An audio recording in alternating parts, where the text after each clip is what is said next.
Alright, then let's continue on with some more sprite sheet material here. Here's an example of what we'd like to get to in this segment. And essentially what we start from is a sequence of images that were rendered with a 3D animation program. Or maybe you draw them separately, you scan them in, and you prep them up as an image sequence. This one was done in Poser, and we could typically load the image sequence, something like this here, load the sequence. And I'm in a folder which has a bunch of TIFF files, right? Now there's TIFF files here that shows the whole frame sequence. That's exactly what we saved out from Poser. Whether you use Carrara or some other programs, you'll be able to generally save animations in either a single file, like an AVI file with a chosen codec, or a QuickTime with the compressor, and then also as an image sequence. Something like TIFF image sequence comes to mind. Targa would work great as well.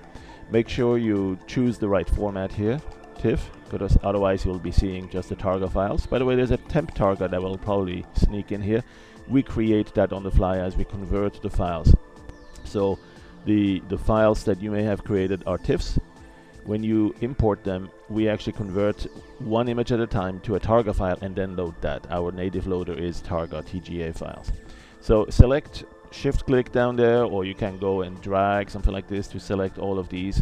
So come from the top, go down to the bottom, make sure you don't get, this one is a sheet, that's actually the sprite sheet we're looking at. So I'm going to go right here, select all these, and then load the selected. So now what it's doing, it's creating an animation.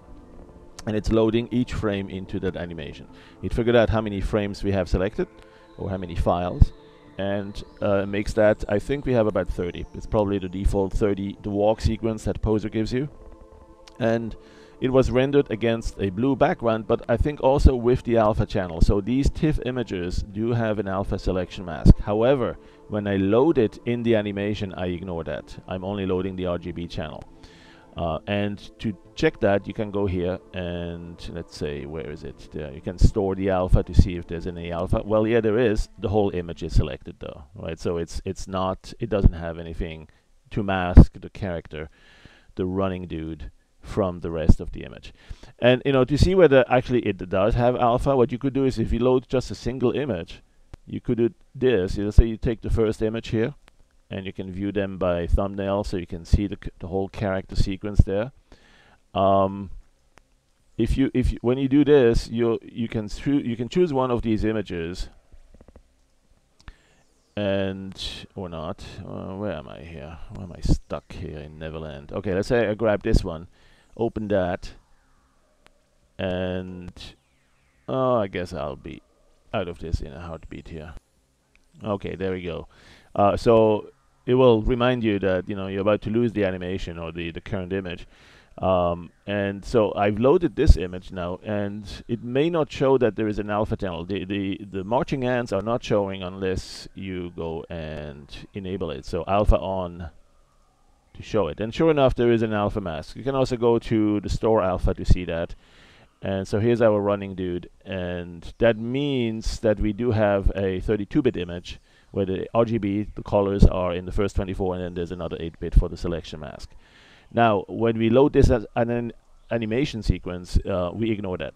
Load sequence. Let's go back. It still has the same selection we just did, so we can just go and select that again. And this will basically have to be processed if we want to get that selection mask so that the blue background doesn't actually show in our sprites. Alright, so let's take a look at how to do that. The best way to do that, I think, is not so much to do that in the animation, because we don't carry the alpha on each frame across the animation. What instead you want to do is load that into a sprite sheet and then have the alpha done on the entire sprite sheet. Alright, so how do you get this sequence, here's the walk sequence, into a sprite sheet? Perhaps before we do that, by the way, one thing I would do is save it as an animation. That's a quick save here, right? I'm not going to do that right now, but that's where you'll want to save it without too many questions, no format choices. It's just a quick memory dump, very fast, just uncompressed though, so it's fairly large file. But one thing that you also see is that there's a lot of unused image information background there, right? The blue background. So we probably should do something like a selection mask here and then crop it. Now maybe we need a pointer as to how far to actually go, because yeah, I got it here. He's not being cropped away. But you know, if I had done something like this based on this image, there is some parts where I would see his foot disappear. So one thing that I recommend is you simply go there all the way to the place where the foot extends the most, and then put this image on top and make sure it's kind of hiding it, right? So you're not going to see the foot. And then you can grab this guy and see if, as you scrub through the animation, if the front of his foot appears anywhere there at all. No, it doesn't. So you can probably do a selection, something like this here, right? But always double check it before you crop, because after the cropping it's too late. So here you can see that the foot, or play it, you know, click the play, and you can see whether it's coming dangerously close or if it's in the safe zone around the marching ant. So once you've done that, you can crop it. That will crop not just this one image, but I mean the whole image sequence. All of these tools that you see here work not only on a single image, but on the entire image sequence. You can do a grayscale conversion of the whole thing. You can do color transforms.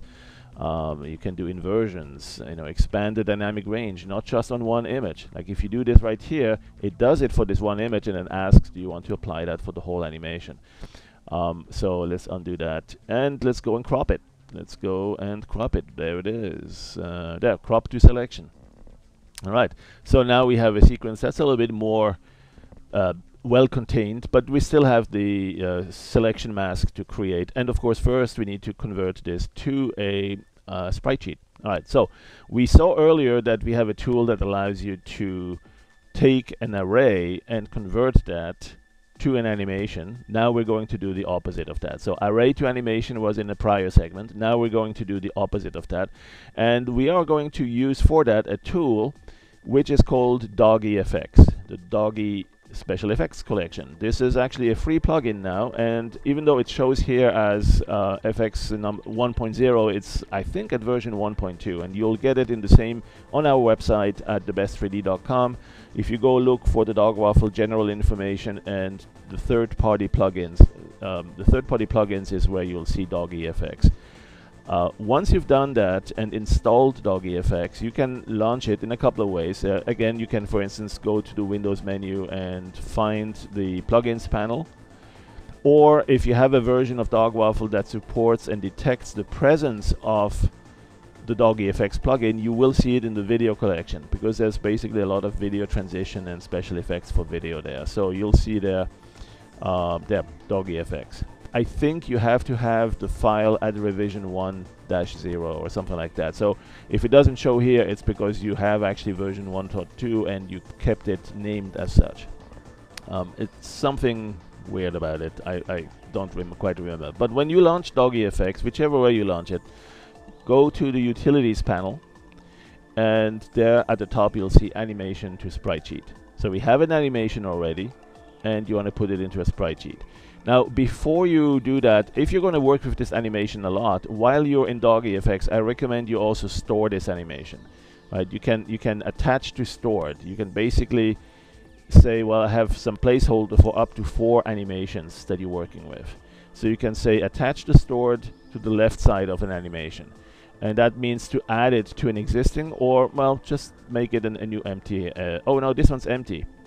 We can't actually add it there. I think the only one we can is this one. That's to add it to an existing one. So we don't want to do that. We want to store the animation. That's probably down here at the bottom. There you go. Stored animation.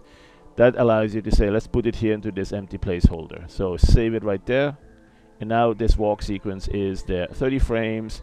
Ah, look at that. That's another good pointer. 273 by 319. What does that remind you of?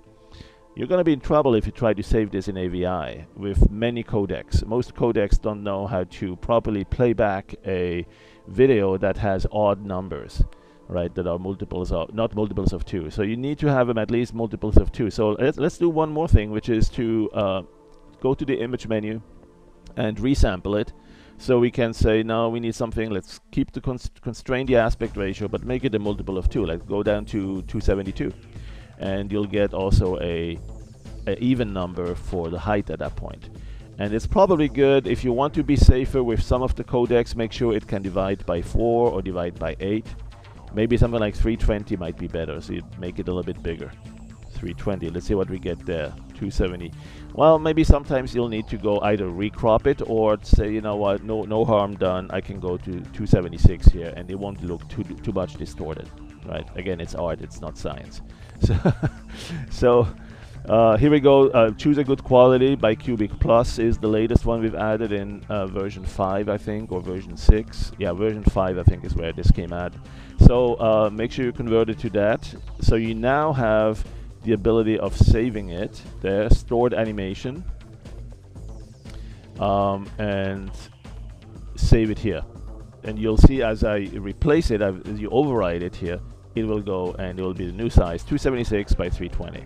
All right, so we have a stored copy here, that's the safe one, and now we can convert it to a sprite sheet. Anim to sprite sheet. Double click that. It figures out, oh, there's 30 frames. A good recommended layout for that is a 5 by 6, right, or 6 by 5. There are 6 columns, 5 rows down. All right, and you may want to save undo if you don't feel too adventurous. So let's go and apply that. And what it does now, it loses the animation and converts, and you can click that, you know, you don't need this anymore. And you are done. You got now a sprite sheet. Let's go shrink this, or actually exit. We don't need it right now anymore.